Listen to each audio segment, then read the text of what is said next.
अस्सलाम वालेकुम जी। कैसे हैं आप सब? उम्मीद करती हूँ कि आप सब खैरियत से होंगे। अल्लाह का लाख लाख शुक्र है, मैं भी बिल्कुल ठीक ठाक हूँ, खैर खैरियत से हूँ। तो अल्हम्दुलिल्लाह आज का जो व्लॉग है ना वो आउटिंग पे है, क्योंकि हस्बैंड जी ने दिया था आज सरप्राइज। क्योंकि आज ना सैटरडे का दिन है और हस्बैंड को जाना पड़ा ऑफिस मजबूरी के तहत, क्योंकि कोई काम था ऑफिस में जो कि पेंडिंग था, कंप्लीट नहीं हुआ। इस वजह से उन्होंने कहा कि 1 घंटे का काम है, 2 घंटे का काम है, तो वो करके ना मैं आ जाऊंगा और वापसी पे ना मैं चिकन लेता आऊंगा, तो आके ना फिर खाना बनाएंगे। तो असल में क्या हुआ कि वो तो फिर चले गए, 11 बजे गए थे, लेकिन 4 बज गए तो उनका काम खत्म नहीं हुआ और मेरे पास कोई ना तो सब्जी थी बनाने के लिए और ना ही कुछ और लेके रखा हुआ था। तो इसलिए मैंने ना कुछ बनाया ही नहीं। तो मैं वेट करी थी कि हस्बैंड आए और मैं खाना बनाऊं। बच्चों को तो मैंने सूजी बना के खिला दी थी, केले भी खिला दिए, और उसके अलावा जैसे मैं दूध पिलाती हूँ वो भी, तो उनका मैंने कर दिया था दोपहर टाइम ही। तो अब 4 बजे मेरे हस्बैंड आए हैं, तो वो कहते हैं कि खाना तो मैं खा आया हूँ ऑफिस से। तो अब ऐसा करते हैं कि तुमने खाया हुआ नहीं है और बच्चे भी हैं, तो ऐसा करते बाहर से मैं तुम लोगों को ना खाना खिलाने चलता हूँ। तो मैं तो हो गई खुश। मैंने कहा ठीक है जी। वैसे भी पूरा दिन मैंने बेड पे लेट के नमाज पढ़ी, देते उसके बाद खुशहाल। फ़ोन इस्तेमाल किया बहुत ज़्यादा, और उसके बाद पूरा दिन ना अपने आप में ये मैंने गुजारा था। तो मैंने कहा अगर आप ऑफ़र कर रहे हैं कि बाहर से चल के खाना खाते हैं तो ज़रूर, क्यों नहीं, मैं जाऊँगी। तो बच्चे भी बहुत ज़्यादा खुश हो गए थे। यहाँ पे शाल देख रही है, बाहर का नज़ारा देख रही थी, बड़े मज़े ले रही थी। तो बहुत ही ज़्यादा खुशी हुई। तो फिर हम लोग आ गए थे खाना खाने के लिए और मेन्यू यहाँ पे डिसाइड कर रहे थे कि खाने में क्या लें। तो हमारी मोस्ट फेवरेट है जी कबाब कढ़ाई। फिर हम लोगों ने ना वही ऑर्डर की और साथ में नान ऑर्डर किए थे, और उसके अलावा हमने साथ में थोड़ी सी बिरयानी भी ऑर्डर कर ली। खैर थोड़ी सी तो नहीं, एक प्लेट मिलती है, तो वही हम लोगों ने चिकन बिरयानी ना ऑर्डर दे दी थी। और उसके अलावा हम बच्चों को प्यास लग रही थी, तो हम लोगों ने सिर्फ पानी ऑर्डर कर लिया, और वो भी 110 रुपए में बॉटल पड़ी थी। तो कोई इधर वो ये नहीं कि फ्री में ही पानी ये मिल जाता है, तो वो भी पैसों से ही लेना पड़ा पानी। तो फिर बस खाने का यहाँ पे हम लोग वेट कर रहे थे, और उतनी देर में बच्चों के साथ हम लोग बातें भी कर रहे थे, और यहाँ पे इशार को नींद भी आ रही है। और उसके अलावा फिर हम लोगों ने साथ में अच्छा, जब ऑर्डर दे देते हैं ना तो खाना बनने में टाइम लगता है, क्योंकि ये लोग ना फ्रेश खाना बना के देते हैं। बिरयानी बेशक उसको दम लगा के वो रख लेते हैं, लेकिन जो कबाब कढ़ाई होती है ना वो हमेशा ये फ्रेश ही बना के देते हैं, और इनकी कबाब कढ़ाई बहुत ही ज़्यादा मज़े की और बहुत ही ज़्यादा फेमस है इनकी कबाब कढ़ाई। मैं कहती हूँ कि चिकन कढ़ाई से भी ज़्यादा मज़े की ना कबाब कढ़ाई। तो यहाँ पे प्यारी प्यारी सी ना फिश थी, बहुत ही खूबसूरत सी मछलियाँ थी, तो इशाल को बहुत ज़्यादा पसंद आ गई। वो यहाँ पे खड़ी देख रही थी, और मुझे भी ये वाली ना बहुत ही ज़्यादा क्यूट लगती है। तो यहाँ पे बस खाने का वेट हो रहा था। मैंने कहा उतने बच्चों के साथ खेला खेली कर लेते हैं। तो यहाँ पे नूर को मैंने बिठा दिया टेबल पे, तो उसे भी मैं खिला रही थी, यहाँ पे इसके साथ खेल रही थी, सॉरी खिला रही कह रही हूँ। तो अल्हम्दुलिल्लाह बच्चों ने ज़रा भी तंग नहीं किया, और मुझे था कि ये नूर ना तंग करेगी वहाँ पे जाके, तो ऐसा कोई मसला नहीं था। उसे मैंने चेयर पे, असल में 4-5 चेयर थी ना, तो मैंने उसे चेयर के साथ वाली भी चेयर मैंने उसके साथ लगाई और उसे दरमियान पे मैंने बिठा दिया था, तो उसने ना वहाँ पे बैठ के खाना भी आराम सुकून से खा लिया था। तो यहाँ पे पानी आ गया था, तो फिर ये दोनों बैठ के, प्रिंसेस जो है मेरी, दोनों बैठ के पानी पीने लगी, तो इनको पानी पिलाया। तो बस आज की थी ये हस्बैंड की तरफ से आउटिंग। तो मुझे तो बहुत ही यार अच्छा लगा कि कम से कम एक दिन की रिलैक्सेशन मिली किचन से। हम ख्वातीन तो यही इंतज़ार में होती हैं कि किसी तरह से किचन से कोई रिलैक्सेशन मिली, और फाइनली वो दिन आ गया था कि मुझे ना पूरा दिन के लिए ना रिलीफ मिल गया। तो मेरी थकन जो थी, मेरी थकान वो भी सारी उतर गई, तो माइंड बड़ा ही सेट हो गया। तो यहाँ पे खाना भी हमारा आ गया था, और यहाँ पे अब मैं सर्व करूँगी, बेटी को भी डाल के दूँगी और हस्बैंड को भी डाल के दूँगी, और साथ में पहले हमने नान खाए।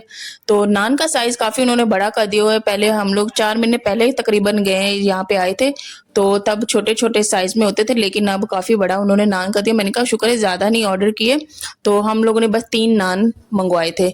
तो यहाँ पे इशार को भी डाल के दिया, नूर को मैंने चावल दे दिए थे, क्योंकि ये सालन में मिर्चें बहुत ज़्यादा थी, तो यहाँ पे ना व्हाइट और कलर वाली वो बिरयानी थी, ऊपर से मैंने व्हाइट और थोड़े से वो नीचे से मैंने मिक्स करके उसे दे दिए, तो इसमें मिर्चें उसे इतनी ज़्यादा नहीं लगी। उसके अलावा वो नान खा लेती है, बहुत शौक के साथ नान खाती है, तो उसे मैंने नान भी खिलाया। तो यहाँ पे प्लेटें कम पड़ गई थी, फिर बाद में 1 प्लेट और मँगवाई तो 1-2 प्लेटें वो और दे गए थे, तो फिर बस उसी में नान वग़ैरह रखे। तो अल्हम्दुलिल्लाह माशाल्लाह हस्बैंड बहुत ही ज़्यादा यार अच्छे हैं।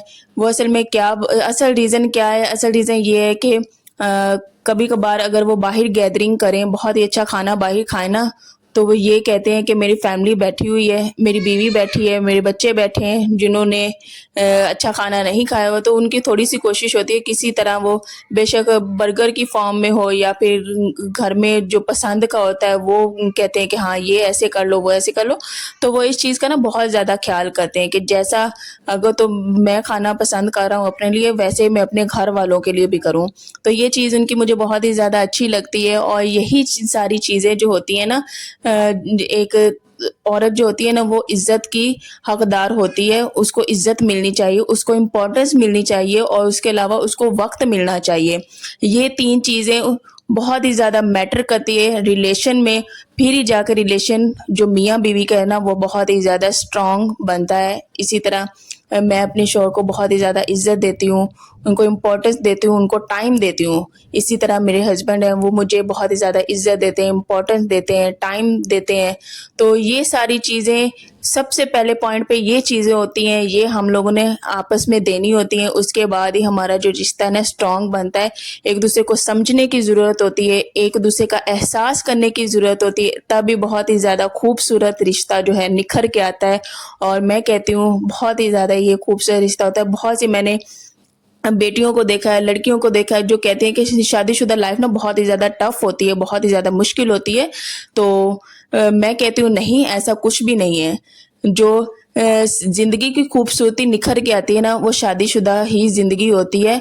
अगर इंसान अच्छे तरीके से साथ गुज़ारे, समझदारी के साथ गुज़ारे और एक-दूसरे का इज़्ज़त एहतराम करके गुज़ारे, वक़्त दे, तवज्जो दे, तो फिर ही रिश्ता बहुत ही ज़्यादा खूबसूरत बनता है। कुछ आप कहें, कुछ हस्बैंड कहें, एक-दूसरे की सुननी पड़ती है, एक-दूसरे को समझना पड़ता है। ऐवें नहीं कि हाँ, शादीशुदा ज़िंदगी बहुत ही टफ़ होती है, तो हमें तो शादी नहीं करनी चाहिए। मैंने बहुत सी लड़कियों के मुँह से सुना है, मेरी दोस्तें भी साथ में होती थी, तो ऐसा बिल्कुल भी नहीं होता। अल्हम्दुलिल्लाह मैं कहती हूँ कि शादीशुदा ज़िंदगी भी बहुत ही ज़्यादा खूबसूरत होती है और मेरी दिल से दुआ होती है अल्लाह हर बेटी का अच्छा नसीब करे, अल्लाह हर बेटी का अच्छा नसीब करे। यकीन करें मैं अपने अल्लाह से यही दुआ करती हूँ क्योंकि मैं अल्लाह का बहुत ज़्यादा शुक्र अदा करती हूँ। अल्लाह ने मुझे इतना केयरिंग हस्बैंड दिया, उसके अलावा अल्लाह ने मुझे इतनी प्यारी बेटियाँ दी। मैं अल्लाह का बहुत ज़्यादा यार शुक्र अदा करती हूँ और मेरी दिल से दुआ होती है कि अल्लाह हर बेटी का अच्छा नसीब करे। जिनके पास औलाद नहीं है, अल्लाह उन सबको नेक औलाद से नवाज़े और जो बेटियाँ जो मुश्किल में, तकलीफ़ में, जो परेशानियाँ जिनको घेरे हुए हैं, जिनकी शादियाँ नहीं हो रही, उनकी भी मैं दिन-रात दुआ करती हूँ। अल्लाह सबके लिए आसानियाँ पैदा करे, सबके लिए आसानियाँ पैदा करे क्योंकि हम बेटियाँ जो होती हैं ना वो शादी करके तो माँ-बाप को छोड़ के आ जाती हैं दूसरे घर में और वहाँ पे फिर हमें सिर्फ़ और सिर्फ़ अटेंशन चाहिए अपने हस्बैंड की, जो कि हमें समझे, हमारा साथ दें, हमारा ख़्याल रखें। तो फिर ही जो एक औरत होती है ना उसके फेस पे भी निखार आता है। तो अभी तो मैं जो आप लोग मुझे देखते हैं ना मैं ऐसी हूँ, तो पहले भी इंसान होता है लेकिन मेरे हस्बैंड अक्सर कहा करते हैं कि शादी के बाद ना तुम्हारे ऊपर ना बहुत ही ज़्यादा निखार आया है। तो अल्हम्दुलिल्लाह मैं कहती हूँ कि ये मेरे हस्बैंड की वजह से ही है। वो मुझे बहुत ज़्यादा खुश रखते हैं। मेरे छोटे-छोटे नखरे उठाते हैं जो सीधी-सी बात है। मेरे पे बहुत वो अक्सर मुझे कहते हैं तुम कभी-कभार करती हो ना बच्चों वाली हरकतें, तुम खाना नहीं खाते हो, ये नहीं करते हो, मैं बहुत ज़्यादा परेशानी तुम्हारी लेता हूँ, बहुत ज़्यादा परेशानी लेता हूँ तुम्हारी, मुझे बहुत ज़्यादा परेशानी है तो तुम्हारी। तो मैं उन्हें कहती हूँ कि आप किस बात की मेरी यार परेशानी लेते हैं? मैं कोई छोटी बच्ची हूँ, मैं भूख नहीं लग रही इसलिए नहीं खाना खा रही, ये नहीं हो रहा, वो नहीं हो रहा। तो मुझे हैरानगी होती है यार कि मेरे हस्बैंड मुझे लेके इतना ज़्यादा कॉन्शियस हैं, इतना ज़्यादा परेशान होते हैं, मेरी छोटी-छोटी चीज़ों का इतना ज़्यादा ख़्याल रखते हैं। वाक़ई यार मैं बहुत ही ज़्यादा खुशकिस्मत हूँ, अल्लाह का लाख-लाख शुक्र है और अल्लाह हर बेटी का ऐसा ही नसीब करे। मैं अल्लाह से दुआ करती हूँ या अल्लाह मेरी बेटियों का भी बहुत ही ज़्यादा अच्छा नसीब करना और हर बेटी का बहुत ही ज़्यादा अच्छा नसीब करना और जिनकी शादियाँ नहीं हुई हैं, उनके अच्छे-अच्छे घरों में शादियाँ हो जाएँ। तो अगर इंसान रिश्ता निभाने पे आए ना तो बहुत ही अच्छा इंसान निभा सकता है। ये सिर्फ़ और सिर्फ़ अपने आप पे डिपेंड करता है तहम्मुल से, सब्र से काम लेना पड़ता है। तो यहाँ पे अल्हम्दुलिल्लाह हम लोगों ने खाना खा लिया हुआ था और अब हम लोग घर जाए थे वापस, तो यहाँ पे ये शीशा नज़र आ गया। हमने कहा कि यहाँ पे भी थोड़ी-सी बना लेते हैं और यहाँ पे हम लोग आ गए थे घर और यहाँ बहुत ज़्यादा गर्मी थी यार। उसके बाद हम लोगों ने बनाई मज़ेदार सी चाय और हम लोगों ने खूब एन्जॉय किया और यहीं पे व्लॉग का भी एंड करूँगी और मेरे चैनल को शेयर, लाइक एंड सब्सक्राइब करना है और वीडियोज़ में कमेंट्स में बताना है कि आज की वीडियो कैसी थी। तो चलें जी, इंशाल्लाह नेक्स्ट वीडियो में मिलते हैं। अल्लाह हाफ़िज़।